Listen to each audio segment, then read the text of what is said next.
kishining siyosatga bo'lgan qiziqishi bilan uning xo'shallik orasida bevosita bog'lanish bormi yo'q? Nurg'un kishilar bu haqda o'ylanibmi baxmagan bo'lishi mumkin. Hatto akademik sohadimi bu ikkisining orasidagi bog'lanish to'g'risida ilib berilgan tadqiqotlar to'limi oz. Halbuki, mushu ozg'ina tadqiqotlardan erishilgan bevosita va vositalik natijalar siyosiy xabarlarga bo'lgan yerismanlikning kishiga salbiy ta'sir ko'rsatganligiga dalolat qilmoqda. Tadqiqotchilarning bayqishicha, haftada siyosiy xabar programmasidan birini ortiq ko'rganda, kishining xo'shallik darajasi 6% tuvallaydi ekan.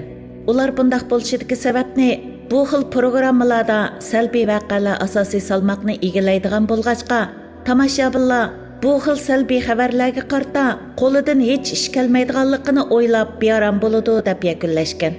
Amerikaning siyosiy sohasidagi talash-tortishlarni nazarda tutganda, Amerikadagi siyosiy xabarlarning kishiga ko'rsatadigan salbiy ta'siri boshqa joylardagidan qilishmaydi deyishga bo'ladi. Men siyosatga bo'lgan qiziqishning kishining hayotga bo'lgan rozimanlik tuyg'usiga qanday ta'sir ko'rsatadiganligini texmi aniq tushunish maqsadida 2014-yillik umum jamiyat tekshirish ahvolidagi sonliq ma'lumotlar asosida tahlil yurgizib baqqan edim.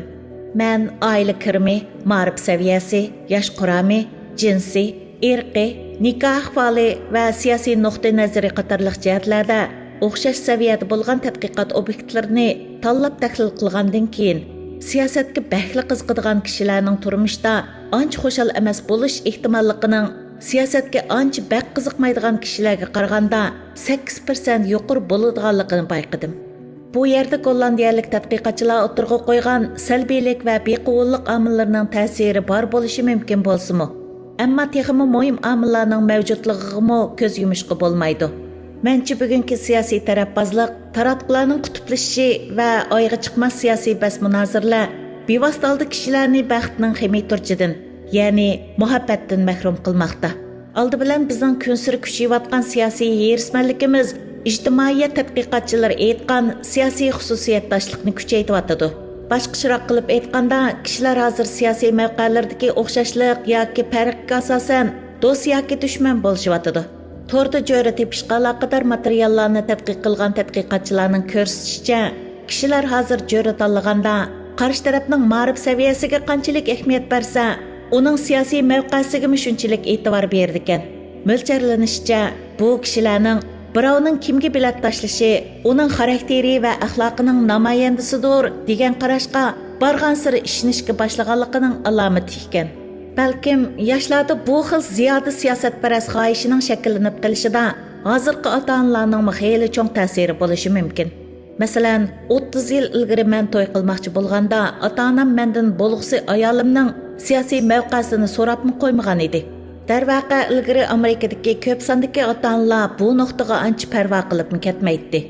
1958-yildagi El Rayni sinash natijasida ko'rsatilishicha, ayni chaqda Amerikada Demokratlar partiyasini qo'llaydigan ota-onalarning 33% o'z qizining Demokratlar partiyasini qo'llaydigan biriga yotliq bo'lishini, Cumhuriyetçiler partiyasini qo'llaydigan ota-onalarning 25% o'z qizining Cumhuriyetçiler partiyasini qo'llaydigan biriga yotliq bo'lishini umid qiladiganligini aytgan.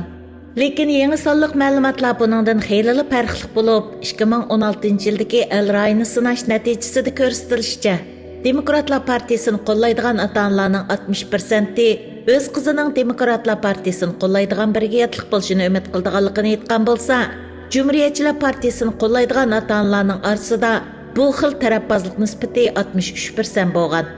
Mencha 2020-yilga kelganda bu nisbat texmi ishib ketgan bo'lishi mumkin. Do'stlik va oila ichi munosabatlarmi siyosiy ixtiloflarning ziyniga uchragan. El Rayni sinash natijasida ko'rsatilishicha, Amerikaliklarning taxminan 6dan biri 2016-yildagi saylam sababli do'st birodarlari yoki oilasidagilar bilan gaplashmas bo'lib qolgan. Buningga shu kishilarning do'stlari yoki oilasidagilar bilan bo'lgan siyosiy mavqesidagi farqning sabab bo'lganligi shaksiz. Lekin qiziqarli yeri shuki, kishilar siyosiy mavqe jihatda birdaklikka ega bo'lgan taqdirdami, kuchli siyosiy fikrlarni izhor qilgan yoki sijil holda siyosat to'g'risida paranglashgan taqdirda kishilik munosabatlarga yanada daz ketadi ekan. Siyosiy nuqtai nazar fasllik jurnalining 2018-yillik sonidagi sonliq ma'lumot tahlilida ko'rsatilishicha, biror partiyaning sodiq qo'llovchilarimi siyosat to'g'risida bak ko'p munozirlashishni, hatto bu ko'ngillik munozir bo'lgan taqdirdami yoqtirmaydi ekan. Gerçi mazkur tadqiqotda kishilarning siyosiyga bakli erisman odamlarni yoqtirmasligidagi sabab aniq ko'rsatilmagan bo'lsa-mu, ammo buning sababining to'xtovsiz ko'pikka to'lgan siyosiy bas-munozara va nafratning kishini to'limi zerikishlik biriga aylantirib qo'ydiganligi ekanligini tasavvur qilish ancha tas emas. Ziyoda siyosiy erismanlik o'z navbatida yana bizning suzuk tafakkur qilishimizga to'sqinlik qiladi. Kam deganda bir turlik tadqiqotda ko'rsatilishicha, kishilarning qutblashgan siyosiy mavqelarga aloqador sonliq ma'lumotlarni to'g'ri tahlil qilish iqtidori, shuningdek boshqa sonliq ma'lumotlarni tahlil qilish iqtidori qirg'anda tuvan bo'ladi ekan. Yuqorqilardan sirt o'zining tor siyosiy dunyosiga bekinib olish kishini dunyodan texmo nodon qoldirdi. Ferli Universitetining 2012-yildagi bir tekshirishida bir turkum amerikaliklarning xabar ko'rish odati, shundaqla Amerikadagi va xalqaro masalalar to'g'risidagi ko'z qarashlar so'ralgan. Natijada oshqun tarafboz, eng o'ngchi va so'lchi televiziya kanallarining xabarlarini ko'radigan kishilarning xalqaro masalalarga bo'lgan tonishi, muqim xabar ko'rish odati yo'q kishilarninkidanmi tuvan ekanligi ma'lum bo'lgan. Menchi mazkur tadqiqotning natijasi to'limi qoyil qilarliqdir. Tarafboz taratqularning bizni qaymoqtira olishi, qaymoqtira olmasligidan qat'iy nazar, ularning bizning dunyomizni taraytib o'tadiganligi shaksiz. Bu xil taratqular hayotimizni siyosiy bilan to'shqizib o'tish orqali, shuningdan boshqa hamma narsani degidak siqib chiqarib o'tadi. Bu xil tarafboz taratqular xabar bilan siyosatni birlashtirib, to'limi tor nazar doir shakllantirish orqali boshqa sohalarda yuz berayotgan ishlarga asosan o'rin bermaydi. Natijada biz, ya'ni mushu xil taratqularning xabarlarini isqoqlab ko'rdiganlar, to'limi zerikishlik kishilarga aylanib qolamiz. Yig'ib aytganda, agar siz saylan mezgillarida o'zingiz yoqtiradigan tarafboz taratqularning xabarlarini to'xtamay ko'rib, ijtimoiy taratqularda siyosiy nafratga to'lgan yo'llanmalarni o'qib va ham bahirlab, shundaqla fursat topgan hamon siyosiy nafratingizni izhor qilib tursangiz, undaqda sizning xushalligingiz, yoqtirilish nisbatingiz, to'g'riligingiz va tushanchangiz birdek holda tuvallab mangadi. Albatta, men hargiz hammalarni faqat siyosiy xabar ko'rmaslikka undamoqchi emasman. Layoqatlik puhrolar siyosiy musobaqiga diqqat qildi va bu jarayonda aktiv rol o'ynaydi. Lekin o'zingizning va boshqalarning turmush sifatini o'ylashganda siyosiy erismanligingizga chek qo'yishingiz eng muvofiqdir. Bu jihatda mening mundaq 3 turlik taklifim bor. Birinchi, qaqshig'anning o'rniga ishtirok qiling. Bu yilning 5-ida siyosatshunos Ethan Hirschning Atlantic jurnaliga bildirishicha, yuqori ma'lumotli kishilarning zo'r miqdorda siyosiy xabar ko'rishi bu davlatning haqiqiy ravishda ilgarilashini taslashtirib o'tgan. Ularning siyosiy nafratga to'lgan ishtihosi taratqularning va siyosiy sohadagilarning nafrat ishlab chiqarish istikini texim kuchaytirib o'tgan. Hamda kishilar orasidagi murassalashish imkoniyatini texim tuvallatib o'tgan. Ethan Hirsch bu haqda ularning qilayotgani futbol o'ynamasdan futbol maydoniga qarab turgandimi battardir degan. U yerli xalqni televizor ekrani oldida o'ltiraverib qaqshaverishning o'rniga o'z jamiyatining ishlariga faol ravishda aralashishga, boshqalar bilan hamkorlashgan asosda ijobiy o'zgarishlarni ro'yobga chiqarishga undagan. U yana mundaq qilishning davlat manfaatiga, shaxsning psixik sog'lomligiga va kishilik munosabatga foydali ekanligini o'tirg'a qo'ygan. Men uning bu qarashlariga qo'shilaman. Ikkinchi, siyosiy xabar ko'radigan va shu jihatda muloyiza yurgizadigan vaqtingizga chek qo'ying. Xumar xarakterli qilmishlarning yadrolik alomatlaridan biri xumar obyektining kishilik munosabatning o'rnini egallab olishidir.